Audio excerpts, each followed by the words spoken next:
অবৈধ সংযোগ বিচ্ছিন্ন করা হয়েছে, জনগণ সেই হিসাব দেখুক।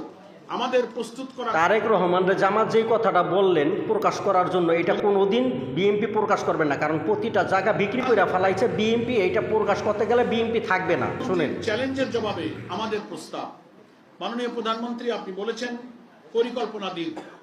আমরা বলছি পরিকল্পনা 21শে মে থেকেই সরকারের কাছে জমা আছে। আপনি বলেছেন ভালো পরিকল্পনা হলে বাস্তবায়ন করবেন। আমরা বলছি বিরোধী দলের 10 দফা এবং সংসদীয় বিশেষ কমিটির 12 দফাকে সামনে রেখে আজ থেকেই একটি যৌথ বাস্তবায়ন কাঠামো তৈরি করুন। সরকার, বিরোধী দল, পেট্রোবাংলা, বাপেক্স, বিপিডিপি, প্রকৌশলী, ব্যবসায়ী ও স্বাধীন জ্বালানি বিশেষজ্ঞদের নিয়ে নিয়মিত পর্যালোচনার ব্যবস্থা করুন এবং আজ থেকে 90 দিন পর জাতীয় সংসদে অগ্রগতির প্রতিবেদন দিন। কোন সুপারিশ বাস্তবায়িত হয়েছে, কোনটি হয়নি, কত গ্যাস বেড়েছে, কত সিস্টেম লস কমেছে, কত অবৈধ সংযোগ বিচ্ছিন্ন করা হয়েছে, জনগণ সেই হিসাব দেখুক।